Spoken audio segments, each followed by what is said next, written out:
pas Marie, Paul qui vont venir. Venez, mesdames. Qui sont habillés en tenue traditionnelle, voilà, parce que nous sommes bien sûr dans cette belle mouvance. Installez-vous. Installez-vous donc, mesdames. Bienvenue. Maïmouna Kouyaté, hein, Niepa et Niepa. Niepoa. Niepoa. Niepoa. Ah, autant pour moi, j'ai vu Niepa ici. Mais c'est de quelle région? Dida. Dida aussi? Kroumen. Kroumen.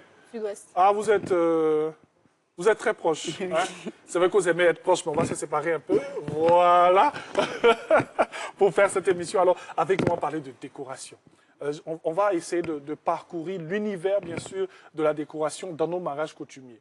Hein? On va parler, bien sûr, de ce que vous donnez comme astuce, hein? De ce que vous donnez comme déco. Merci pour la petite déco, hein, que vous nous permettez ici d'avoir dans cette émission. Un beau petit décor à saluer. C'est vrai qu'elles sont allées très vite, hein, mais elles font de grandes choses. Lorsqu'on sort d'ici, elles font quand même de grandes choses. Ouais. Alors, mesdames, dites-nous, on va échanger avec vous. Je l'ai dit, on va parler de décoration. On va aussi rentrer dans l'univers mandingue. Peut-être que vous allez aussi vers ce côté. On va savoir la petite touche. Dites-nous, comment ça commence, cette belle aventure avec la décoration? On commence avec Niepoa. Voilà. Il ne faut pas que je me trompe. Disons que... Merci déjà pour la parole. Non, de rien. Vous êtes à la maison, donc il n'y a pas de problème. Tout commence en 2020, après une formation en maintenance machine marine. Le temps de trouver quelque chose à faire et tout. Et déjà très tôt passionné de tout ce qui est art. Parce que entouré de papa qui est décorateur intérieur. Donc tout ce qui est aux couleurs et tout. Donc en 2020, le temps de trouver un poste, je cherche à me former avec une structure de la place. Bon, disons que c'est comme ça naît. Donc à partir de 2020. Et c'est parti. Oui. Bon, à mon niveau, rien ne présageait que je ferais de la décoration.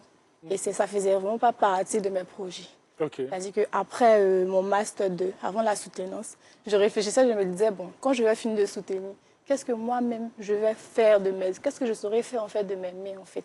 Après, je vais chercher du travail, c'est vrai, mais c'est là que j'ai posé la question à Dieu.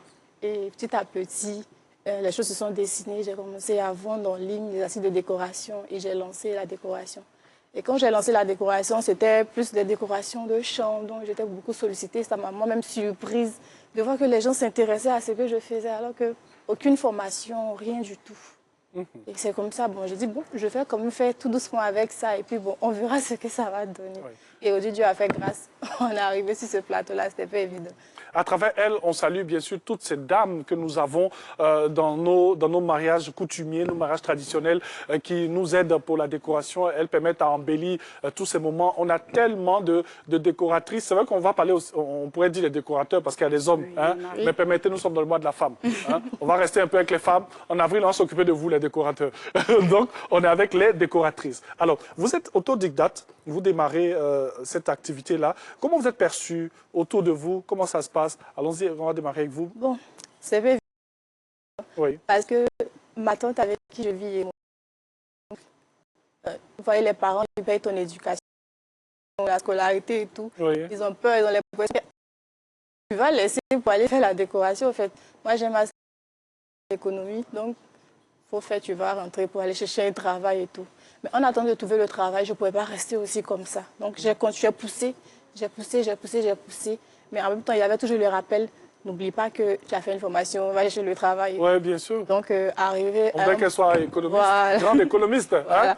Donc, arrivé un moment, ma tante, maman Jeannette, elle regardait mes décorations, mais elle dit, il faut te lancer. On dirait que là-bas, là, c'est bon, ma fille, c'est joli. Elle passait à la maison, quand je fais mes décorations de voiture et tout, je me vois découper les tissus, monter, coller, pour quelque chose que je n'ai pas appris. Elle arrêtait, mais elle était vraiment émerveillée, elle était contente et tout. Donc elle me disait, bon, on ne sait jamais, va là-bas quand même. Mais ouais, je voulais quand même les rendre fiers et tout. Donc j'ai continué sur les deux volets, c'est-à-dire chercher du travail. Et Dieu a fait grâce. J'ai commencé dans une entreprise là et je continue à côté avec la décoration. Merci beaucoup. Niepa Marie. Paul, on rappelle qu'elle est aussi décoratrice avec vous. Hein? C'était quoi les gens autour de vous, Miss Niepoa?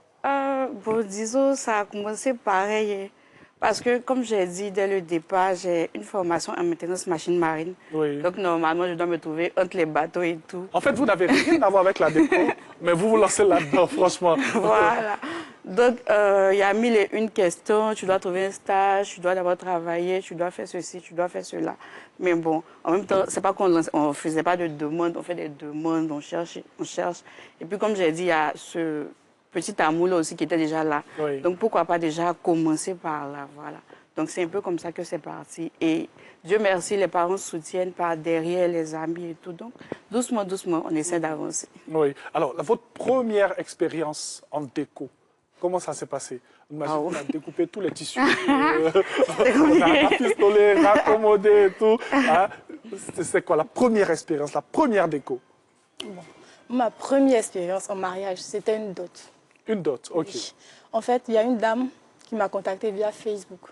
J'avais fait la décoration d'anniversaire de son enfant. C'était ma première décoration d'anniversaire. Oui. Et quand j'ai fait la décoration, j'avais négligé quelque chose. Franchement, j'avais été négligente. Je me suis dit que le tirage que j'allais faire allait se faire dans le temps et tout. Donc, Oui. on est là, j'ai fini de faire la décoration. Ce qui allait faire le spectacle même là, n'est pas là. Oh. Donc, j'ai commencé à paniquer. J'étais stressée, j'ai commencé à chercher dans tous les sens. 17h arrivé, les invités sont là, et la pluie est venue. Donc, le stress, c'était tellement que j'étais découragée. Elle-même m'a consolée, même la cliente même m'a consolée. Elle dit, il faut te calmer, ça arrive. Tellement j'étais découragée. C'est une cliente gentille. Hein? Et elle m'a recontactée pour sa dot. Elle dit, c'est toi qui feras ma dot. Elle dit, ah, moi, je n'ai jamais fait de dot. Je ne sais même pas comment ça s'est passé, je ne suis même pas formée.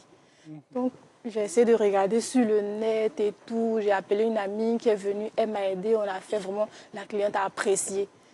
Ces demoiselles d'honneur ont apprécié, les gens ont apprécié. Donc, ça m'a fait plaisir. Je me suis dit, pourquoi ne pas continuer comme ça? C'est vrai que ce ne sera pas facile, mais avec les encouragements, il y aura forcément des hauts et des bas, mais avec le soutien de Dieu, avec la famille, les encouragements, je suis sûre que les choses vont évoluer. Ouais. Et là, c'est parti. Et c'est parti. Le résultat, après cette première Après ça, expérience, voilà, ça m'a motivée. la cliente, qu'est-ce qu'elle a dit? Elle était contente, elle était satisfaite. Ok. C'était une dot de combien de personnes? 100 personnes. 100 personnes. Ok. J'imagine qu'après, on est monté à plusieurs. Hein? Dieu fait grâce un peu. La première expérience, Michel? La première expérience, c'était un anniversaire, mais bon, avec des ballons, donc différent de tout ce qui est d'autres et autres. Oui. D'abord, l'approche du client, tu n'as pas trop d'idées par rapport au prix. C'est vrai qu'on se renseigne, mais quand même, quand ils viennent vers nous, tu ne sais pas exactement, est-ce que si je dis tel prix va accepter, est-ce qu'il veut que je réduise et tout. D'abord, cette étape-là est déjà difficile. Bon, après, quand le client adhère, c'est vraiment rentrer dans le vif en fait, du sujet. Et c'était un peu compliqué. Par la grâce de Dieu, à la fin, ils ont aimé, ils ont apprécié. Avec ce qui m'a le plus touché, disons, c'est l'ajout. Bon, la personne ne vient pas te dire carrément, tu as fait du n'importe quoi et tout. Oui. Mais elle a su me parler, dit que j'ai apprécié ça, mais par contre, ça, j'ai pas aimé. Donc, comme ça permet de pouvoir s'améliorer Oui. à partir de là. Ça, ce sont les bons clients. Hein? Ce ne sont pas les clients compliqués. Alors, Marguerite, un mot sur ces dames. Hein? Je sais que tu les rencontres souvent parce que toi, tu parcours beaucoup de mariages. Un petit mot sur ces dames-là. Eh bien, je voudrais déjà leur tirer le chapeau. Merci. Parce que accepter le don de Dieu, ce n'est pas facile pour beaucoup. Il y a des gens qui font des grandes études. Ils se disent, mais pourquoi je vais me rabaisser à ce niveau? Alors que Dieu met l'homme là où il veut, quand il veut. Si tu acceptes ta destinée, tu ne peux qu'aller au-delà de ton apogée. Amen. En tout cas, je vous tire le chapeau. Merci. Bravo à vous. Que Dieu continue de vous Amen. inspirer. Amen. En tout cas, merci beaucoup. Moi, je vais prendre le mot « accepter » parce que vous avez dit dans vos dires. Alors, vous avez accepté cela. Aujourd'hui, vous êtes dedans à plein temps. Hein? Marie-Claude? Marie-Paul, pardon. Ouais. Bon, je ne dirais pas que je suis à plein temps. OK. Voilà. Pour ne pas me détacher, on va dire, on fait la, puisque on travaille pratiquement ensemble, mais la majeure partie du temps aussi, on fait des trucs ensemble, mais on met des accessoires. Vous êtes venus ensemble. Oui, elles sont arrivées ensemble, donc. Donc, on fait de la décoration, on propose nos services et tout, on met des accessoires aussi en location. OK. Et tout ça. Maintenant, à côté de ça, comme j'ai dit, moi, j'ai trouvé aussi du travail. Donc, Ah, quand même. Ah, ben, il a fallu la déco pour trouver le travail. Hein, parce que c'était compliqué. Donc, voilà. Ouais. Donc, moi, je pense que je réserve mes week-ends à la décoration et puis en semaine, je suis au travail. Tout simplement. Voilà. Maintenant, si j'ai les contrats en semaine, qu'elle est disponible, je fais la passe. Oui. Ah, mais c'est bien. Souvent, c'est bon de faire la passe. Hein. Ah oui, quand tu fais la passe, on te fait la passe. Michel? Bon, disons que depuis, l'an passé, 1 an maintenant que je suis en plein. Je suis entièrement consacrée à la déco. À la déco. Tout ce qui est événementiel, ballon, dot, baptême, tout. Oui. Mais c'est bien, tu passes ça matin bonheur. Matin bonheur. Oui, merci. Les gens regardent cette émission. Hein? On dit les gens dorment, mais les gens regardent. Hein? Alors, moi, ce que je vais vous demander, quelles sont les matières que vous utilisez pour la déco? Allons-y, Marie-Paul. En ce qui concerne les dots, c'est plus des accessoires comme les cases. Oui, on reste sur les dots, hein, les Voilà. mariages traditionnels, coutumiers et tout. Voilà. Oui. Ce sont les cases, les calebasses, les graines, gombo, tout ce qui est vivrier. Et puis le pagne. Le pagne, il est adapté peut-être à l'origine du client. Voilà. OK. Si c'est un client camerounais, par exemple, moi, ça m'est déjà arrivé. Mais c'est la femme qui a voulu prendre les devants, donc on a pris la femme pagne baoulé. OK. Et sinon, ça dépend de la coutume. C'est comme ça elles sont, les femmes baoulées. C'est comme ça elles sont. Ça dépend de la coutume, en fait. Donc, on essaie de se renseigner